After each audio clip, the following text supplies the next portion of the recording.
Bom dia, boa tarde ou boa noite, conforme seja o horário que estejam me ouvindo.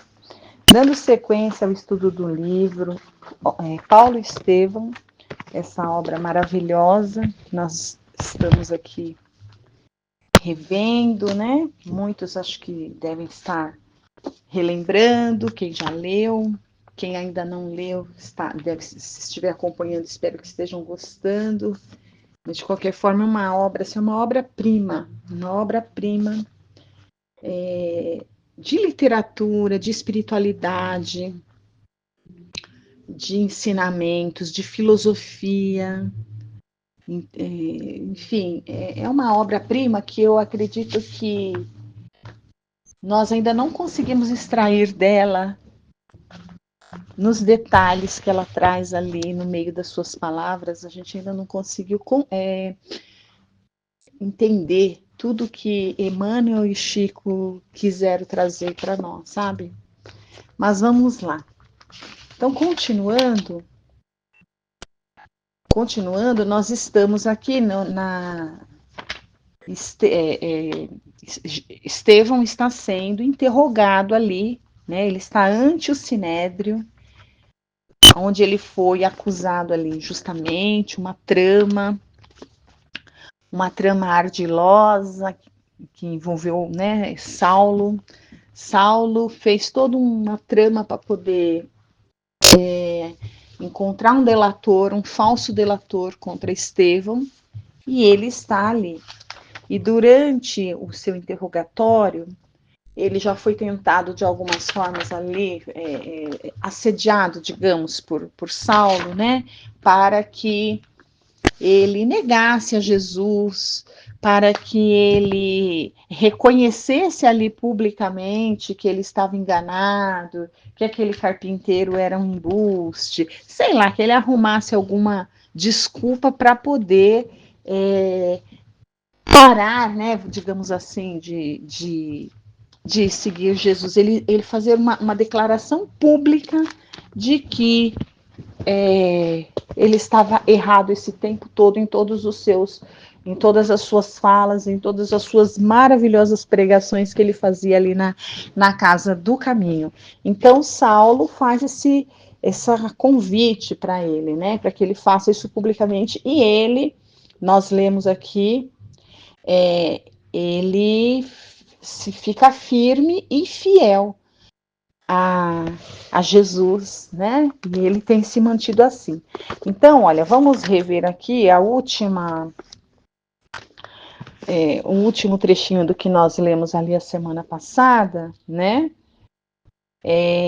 Tanto que assim, Saulo começa a dar vários argumentos, né? Porque ele conhecia muito bem a lei mosaica e ele vai falando muitas coisas ali da lei, né? E nessas, para tentar dissuadir o Estevão da pregação, da fala a favor do Cristo, né?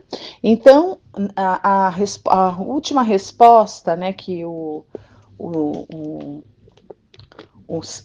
Estevão deu para Saulo, quando Saulo, né, fala para ele assim, ó, pensa inocentar-vos com uma ingênua declaração, né? Porque qual foi essa ingênua declaração? Foi ele falando foi Estevão falando das verdades contidas ali e no Evangelho de Jesus, né? Ainda não existia Evangelho aqui, mas das verdades que Jesus trazia, que em nada contrariava a lei, só que Saulo não tinha esse alcance. Então ele fala assim para ele, né? Você acha que você vai se inocentar falando essas coisas, né? E ele diz o seguinte. E ele fala, porque ele está sendo aqui acusado, né, no final da semana passada, quando nós lemos, ele está sendo feito a segunda acusação aqui, ele está sendo acusado de feitiçaria, de feiticeiro, porque Saulo não compreendia ainda a mediunidade. E quem não compreendia a mediunidade era taxado como feiticeiro, bruxo, mago, alguma coisa nesse sentido, né? E então, assim, ele fala, o senhor, né, fala para Saulo, ele não conhece, mas está tudo ali. E na própria lei mosaica, quando vai olhar lá para trás as descrições, como foi que Moisés pôde receber toda a revelação, se não através da mediunidade, não é? Então ele começa a fazer Saulo entender, ué, você não vê que as coisas aconteciam lá na Torá que você tanto defende, tá cheio de fatos mediúnicos e você não e aí? E você não compreende? E por que que agora que está acontecendo também está se reproduzindo? Mais uma vez, os fatos mediúnicos estão se reproduzindo. Por isso que Saulo viu Estevão curar uma menina lá na casa do caminho, e por isso ele está falando que Estevão é um feiticeiro. Então Estevão está relembrando ele, mas isso é muito comum, essas coisas, esses efeitos que a gente não compreende, isso está recheado lá na lei. E você, como defensor da lei, deve bem saber disso. Então Saulo está muito bravo com isso, fala que essa explicação dele é muito ingênua e que ele não vai escapar de uma punição com uma explicação dessa, né? E ele fala assim, olha, e ele fala isso para o Estevão, Estevão, longe de se perturbar, ele vai e responde inspiradamente. Esse inspiradamente, quando a gente ler esta palavra aqui nos romances, nos livros, neste livro, particularmente de Emmanuel que estamos lendo, não nos enganemos. O que Emmanuel está falando aqui? Se inspiradamente, ele está dizendo mediunicamente. E quem inspirava? Agora a questão. Quem inspirava Estevão? Quem inspirava Estevão? Estevão falava, reproduzia o pensamento de quem? De qual espírito? De Jesus. Nós podemos dizer que Estevão era um médium de Jesus.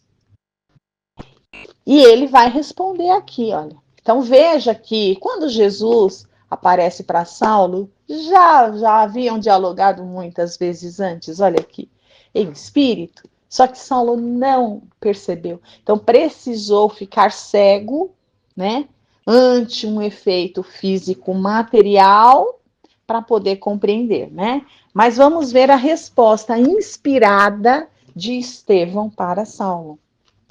E, contudo, o judaísmo está cheio desses fatos que julgais não compreender. Ou seja, a Torá está cheia, né? Em virtude de que sortilégio conseguiu Moisés fazer jorrar de uma rocha a fonte de água viva? Com que feitiçaria o povo eleito viu abriram-se-lhe as ondas revoltas do mar para a necessária fuga do cativeiro? Com que talismã presumiu Josué a atrasar a marcha do sol? Não vedes em tudo isso os recursos da providência divina? De nós nada temos, e todavia, no cumprimento de nosso dever, tudo devemos esperar da divina misericórdia. Então, ele rememora Saulo conhece todos esses fatos que ele falou, porque todos esses fatos estão ali narrados na lei mosaica, e Saulo era um profundo conhecedor. E ele está questionando, ele está fazendo com que Saulo fique muito inquieto, porque às vezes a gente lê uma coisa e não compreende, e basta uma provocação. Então, isso que Estevão está fazendo aqui, né, inspiradamente, é uma provocação, assim. Então, como você explica? Gente, a doutrina, Allan Kardec, o Espiritismo, o que é o marco do surgimento da nossa doutrina do Espiritismo? Não é o livro dos Espíritos, é o livro dos Espíritos, é um marco. Como foi que Kardec elaborou o livro dos Espíritos? É um método chamado dialética, né? Que é assim, perguntas e respostas. Isso tem uma filosofia muito profunda. Quando você devolve a pergunta para alguém, então alguém tá fazendo alguma coisa, você devolve em forma de pergunta, porque quando você faz a pergunta, você confronta, a pessoa é obrigada a pensar numa resposta. Ela pode dar uma resposta irracional, ela pode dar uma resposta por impulso, mas geralmente quando a gente vai responder alguma coisa, a gente pensa para responder certo. Ninguém quer errar, é o nosso orgulho, né? A gente não gosta de demonstrar erro, né? A gente também não gosta de dizer não sei. Então, esse método de perguntas e respostas, né, de você levar a pergunta, você fazer uma pergunta levando a pessoa a refletir. Então, veja que Estevão aqui, ele devolve em forma de pergunta. Como foi que Moisés conseguiu fazer isso, isso, isso? Porque Saulo certamente já vinha lido, mas leu um discurso, leu ali na forma discursiva, né? Como está narrado ali na Torá, né? Na lei. Mas e aí? Ele refletiu? Então, quando a gente vai, é até uma forma, é uma técnica de estudo muito usada, quando nós estamos estudando alguma coisa que tem muitos textos corridos, a gente começa a elaborar perguntas. Se não tem, vai um questionário depois, a gente elabora, nós vamos elaborando perguntas e vamos procurando as respostas ali no meio, para ver se para de alguma forma a gente conseguir tirar toda a compreensão daquilo que a gente leu. Porque senão a gente lê porque é alfabetizado, mas não consegue compreender. Então, o que Estevão está fazendo aqui, está confrontando, ele está pondo uma pulga atrás da orelha de Saulo. Ou seja, ele que é ser o presidente do Sinédrio, como que ele, sendo presidente do Sinédrio, não conseguiria responder essas questões que o Estevão estava fazendo? Verdade. Como foi que Moisés conseguiu fazer jorrar de uma rocha uma fonte de água viva? Como foi que Moisés conseguiu conversar com uma sarça ardente, como está escrito lá? Né? Como foi? Como é que é possível? Então ele está aqui, ó, levando Saulo à reflexão. Se Saulo estivesse preparado neste momento, né? Vamos ver. Então, veja só. Então ele faz essas perguntas assim ele devolve essas perguntas para Saulo no sentido raciocina, pensa, você é inteligente, procura a resposta para essas coisas que estão lá na lei e você vai ver que Jesus não veio destruir a lei. Ele só veio dar cumprimento, né? Cumprimento, melhor dizendo. Ele veio dar cumprimento. Ele veio revelar uma faceta da lei que ainda a humanidade não conhecia, mas que está impregnada e cognitamente ali. Como nós falamos desse livro? Quando que nós leríamos esse parágrafo, né, que eu estou lendo e tiraríamos todas essas reflexões? Veja que é pouca leitura que eu consigo fazer aqui, né? É pouco tempo de leitura, porque é uma riqueza muito grande de ensinamento. E é tudo isso que Emmanuel quer trazer para nós. Cada palavra ele quer trazer para nós, ele está reensinando tudo, né? Ele está repasseando, e contando, e mostrando, e reafirmando toda a história ali, desde o princípio ali da primeira revelação, a segunda, né, o ensino de Jesus, na verdade, aqui nesse livro inteiro, em cada frase, os protagonistas. Agora eu vou falar uma coisa aqui, gente. Quando a gente lê um pouco mais atentamente uma obra como essa, todas as obras do Emmanuel, os romances, porque são histórias maravilhosas que nos envolvem e personagens cativantes que nós ficamos assim muito pensando, né? Mas isso é uma coisa superficial, é em cima. Se a gente se aprofunda, a gente vai ver mais.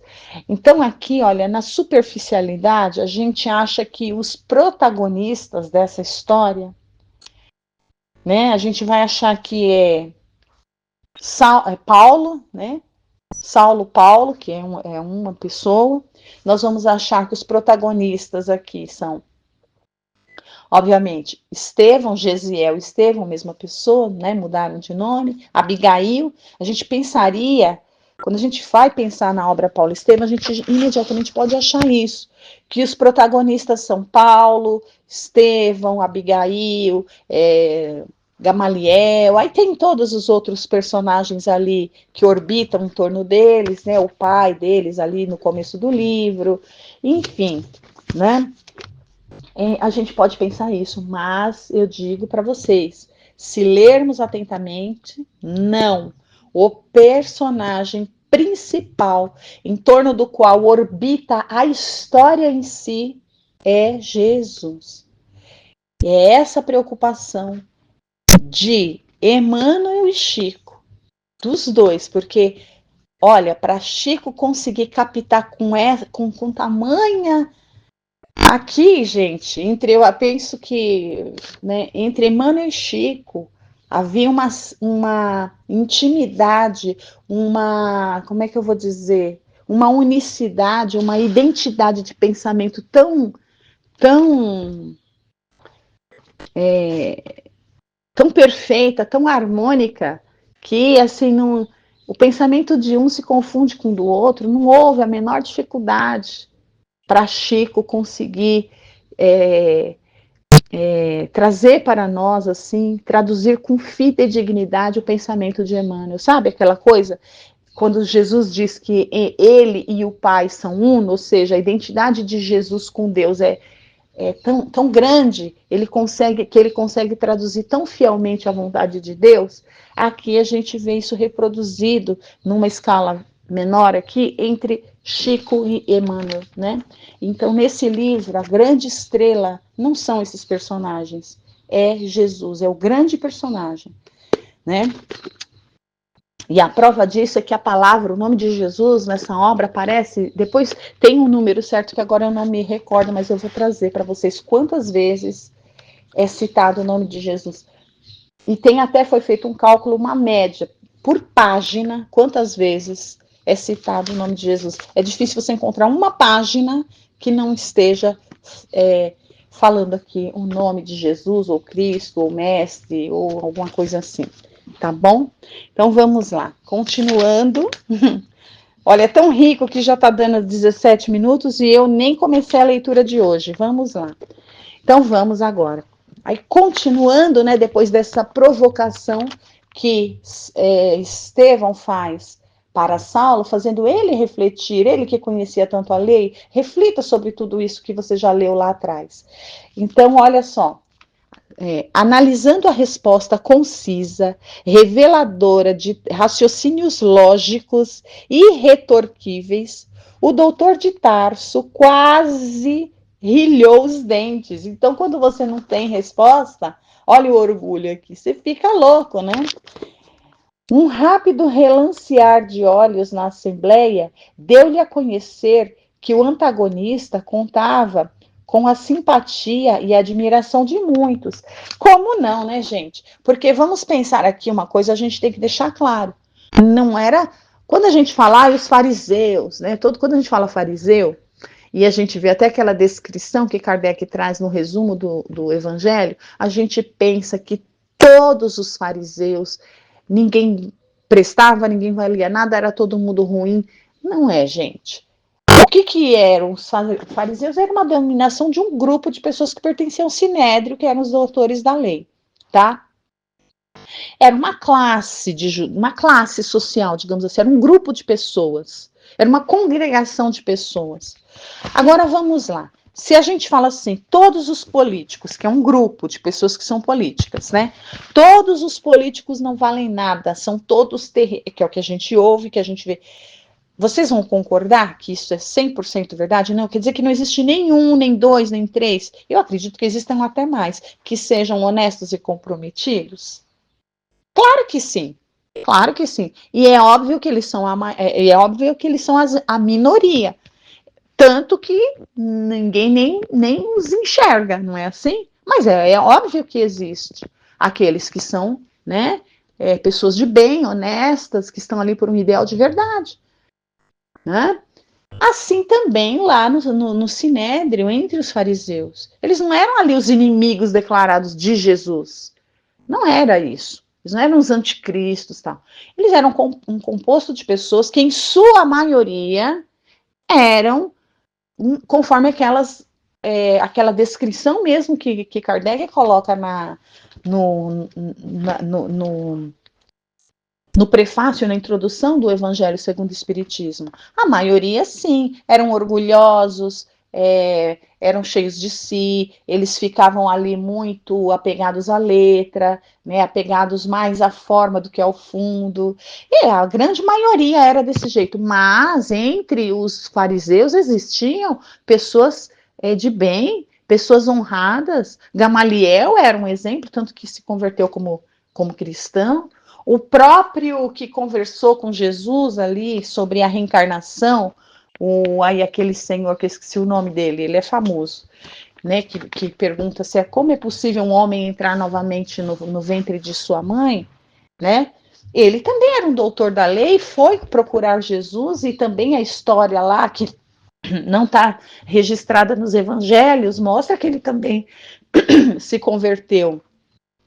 Então, entre os fariseus existiam aqueles que eram que se sentiam ali tocados pela palavra de Jesus, né? Era uma minoria, E Jesus não fazia distinção deles. Jesus estava com eles, Jesus estava com todos, Jesus não fazia distinção de ninguém, né? Então veja, se Estevão estava falando inspirado pelo próprio Cristo, é óbvio, evidente que ali na plateia, aqueles que estivessem numa vibração melhor estariam, obviamente, como disse o Emmanuel aqui, olha, num rápido relancear de olhos na assembleia, deu a perceber, olha, que o Estevão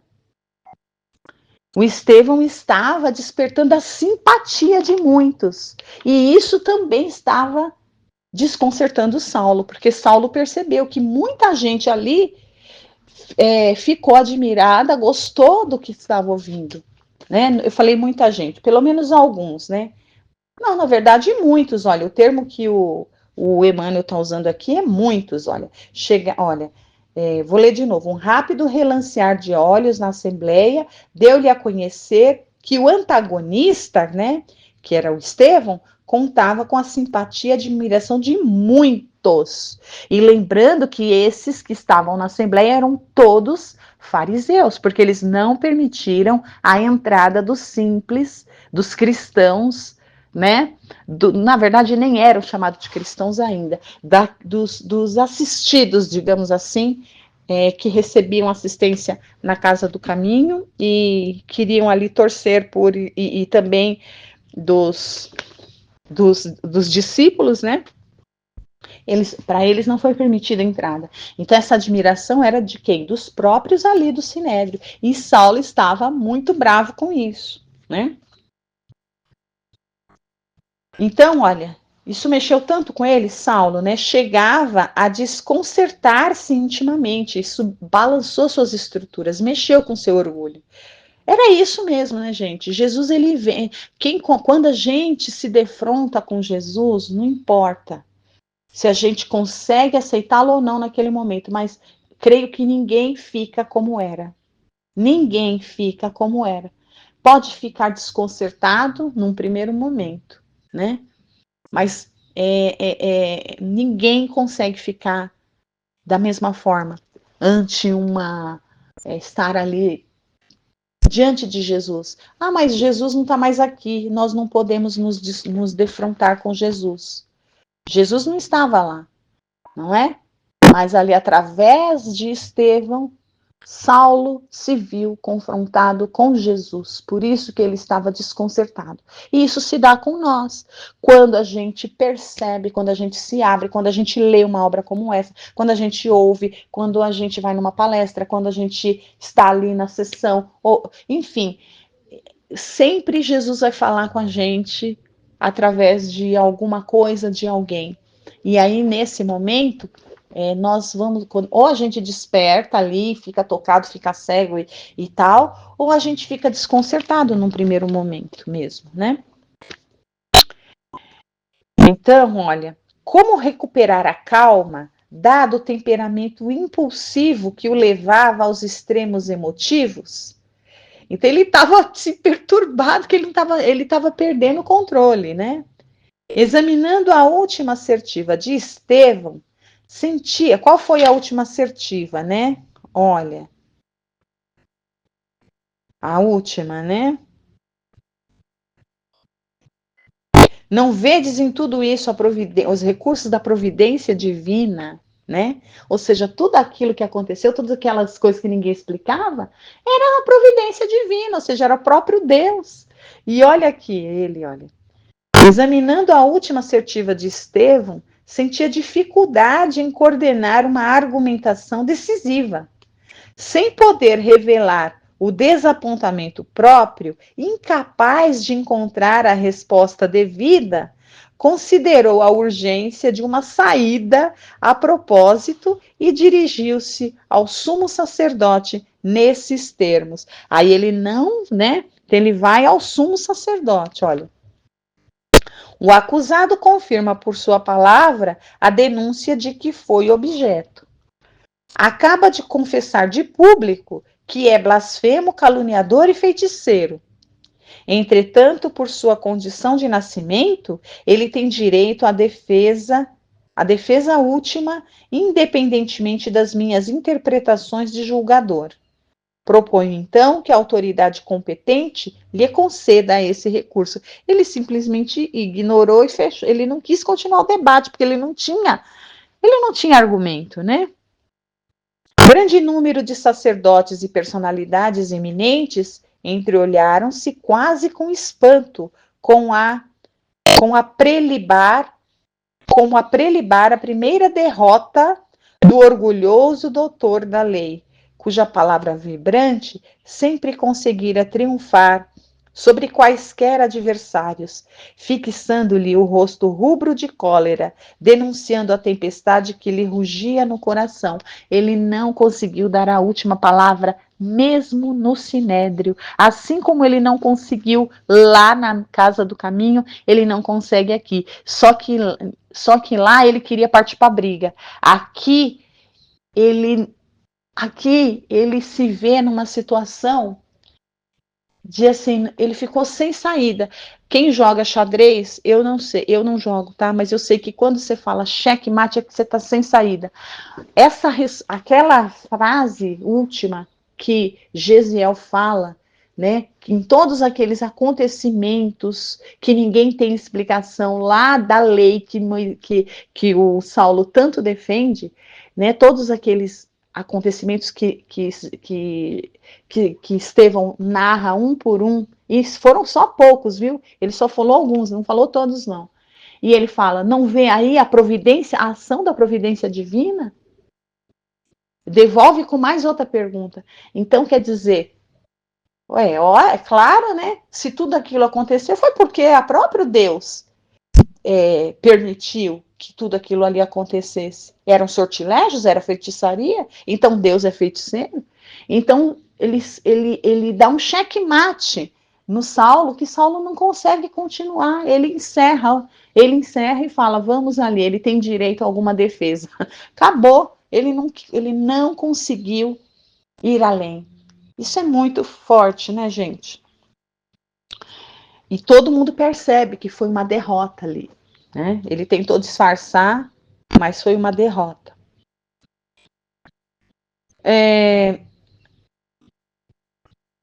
Então, olha aqui, olha. Aceita a proposta formulada pelo juiz da casa, Estevão passou, então essa proposta foi aceita.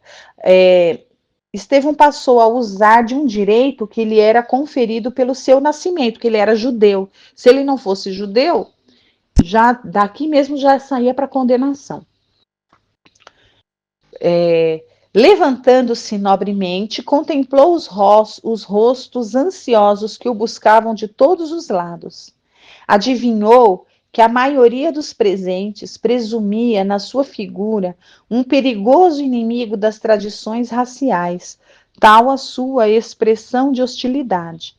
Mas notou igualmente que alguns israelitas o encaravam com simpatia e compreensão. Veja, e ele estava entre os fariseus. Valendo-se desse auxílio, sentiu consolidar-se-lhe o bom ânimo, de maneira a expor com maior serenidade os consagrados ensinos do Evangelho. Lembrou instintivamente a promessa de Jesus aos seus continuadores de que estaria presente no instante em que devessem dar testemunho pela palavra, competindo-lhe não temer ante as provocações inconscientes do mundo, mas que nunca sentiu a convicção de que o mestre auxiliá-lo-ia na exposição da doutrina de amor. Passado um minuto de ansiosa expectativa, começou a falar de modo impressionante. Então, ele tinha o direito de defesa ali, né? E ele vai falar, só que nós vamos deixar isso para a semana que vem, porque já deu o nosso tempo. E, gente, que livro, né? É um livro muito, muito fantástico aqui. Então, quando a gente ouve essas palavras do Estevão aqui, gente, elas têm que soar nos nossos ouvidos, mais ou menos, porque nós temos toda essa informação, né? Era o próprio Cristo que estava falando aí através dele. E na semana que vem, ele vai fazer ali na sua defesa. Então, assim, são palavras que realmente a gente precisa guardar, né, na nossa alma, fazer com que elas movam as nossas fibras ali, como moveu a de Saulo. Não moveu exatamente da forma desejada, porque toda transformação, ela nem sempre ela vem ali sem dores, sem conflitos, né? Mas mexeu com ele começando por um conflito. Ele está com um conflito íntimo, um drama de consciência muito grande, né? E que vai caminhar ali para uma clareza no futuro, né? Então, agradeço a todos aí por estarem acompanhando, fiquem com Deus, tenham uma excelente semana.